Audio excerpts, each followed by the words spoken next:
Oh, thank you. What a privilege. To me personally, life is just absolutely fascinating. And I usually can't talk when I get in public, so bear with me for a bit. And, and the earth is fascinating, and the universe is fascinating. And I have some questions relative to some kind of God things, source things.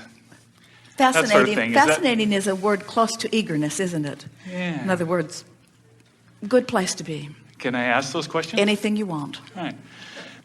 Things like DNA, I'm a builder. I'm used to blueprints. I think of, a house, a set of plans, and I see a blueprint, and, there's a house, and it's on paper. And then you build the house off those plans. You have a physical manifestation of that house. And so the house exists in physical form after it's built, and it also exists when it's on paper, and it probably existed in the mind of the architect before it ever ended up on paper. And once it is built, it evolves past the paper. Right. Nearly always. And I see DNA as basically the same analogy. It is good analogy. And so my curiosity is, where did the DNA come from? And has it always been the same? And is human DNA now the same as it was 6,000 years ago? Not even close. And focus yourself for a moment back upon your own really rather good analogy question. Have houses evolved? Yes. So you're saying that dreamers dreamed houses and built them, and that in the building process, the dream continued to expand. And in the living in the house process, the dream expands, so that the architects of today far surpass the architects of 200 or 300 years ago. Oh, yes? I don't know if Michelangelo would agree with that, but sorry. Well, we are just pondering with you as Jerry and Esther drive around city after city and see the infrastructure and the structures that are abounding everywhere. The civilization is astonishing in its technology, in its engineering feats, in its ability. We're not saying necessarily that every house that is built is a masterpiece, but the technology has evolved dramatically.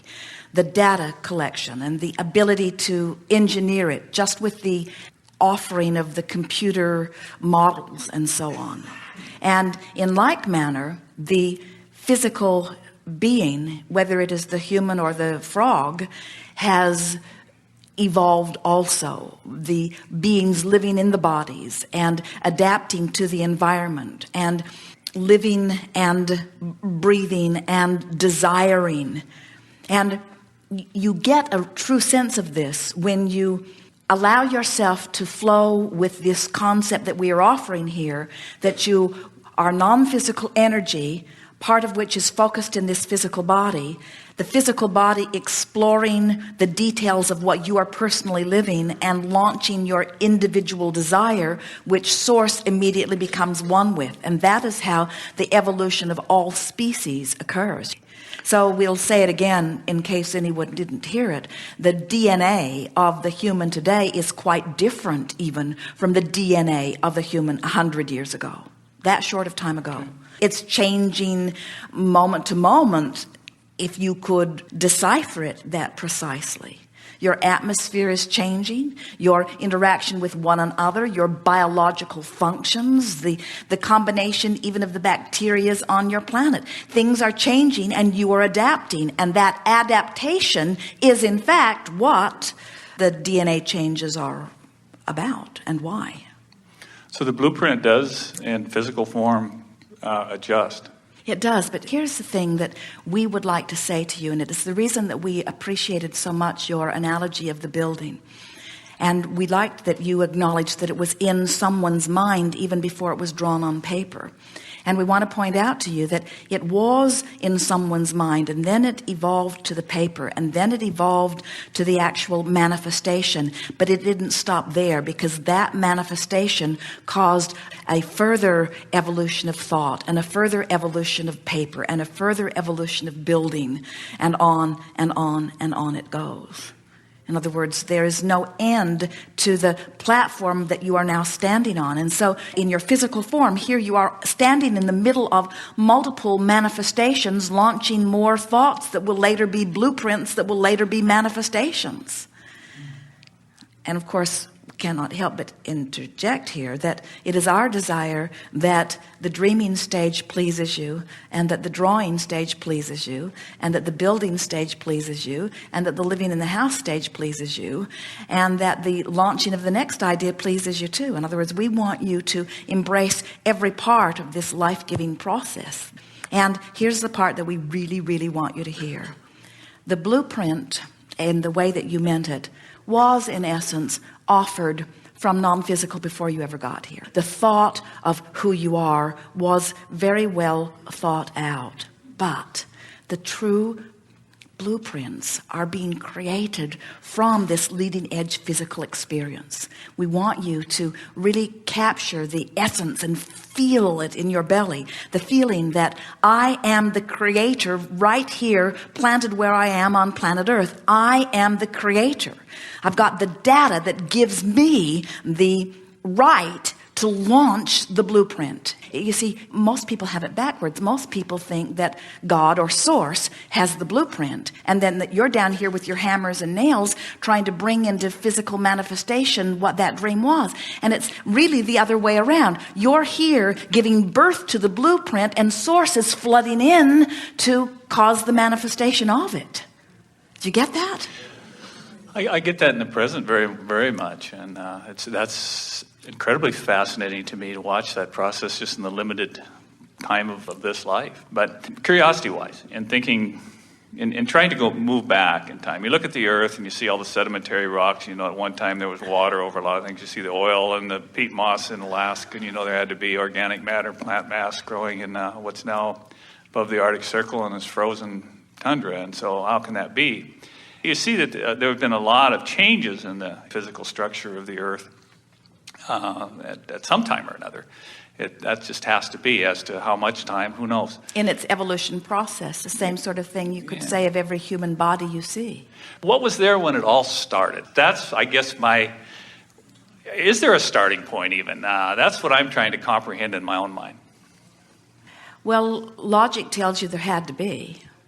Well, if there's no end, there doesn't necessarily need to be a beginning, does there? Well, now you're just messing with us.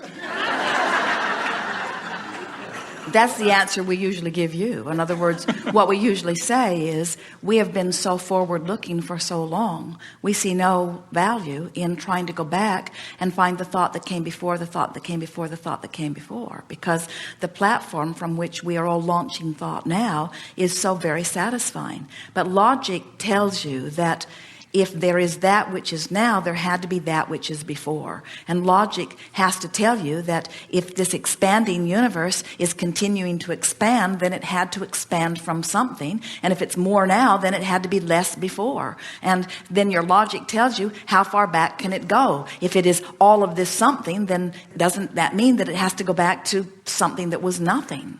And we say, we can't go to a place of acknowledging nothing, but we can take you to a place where there is one thought, and it is a thought of what is wanted and absence of it. So right away it is not one but two, and that duality is enough of a contrasting platform for another thought to be born from.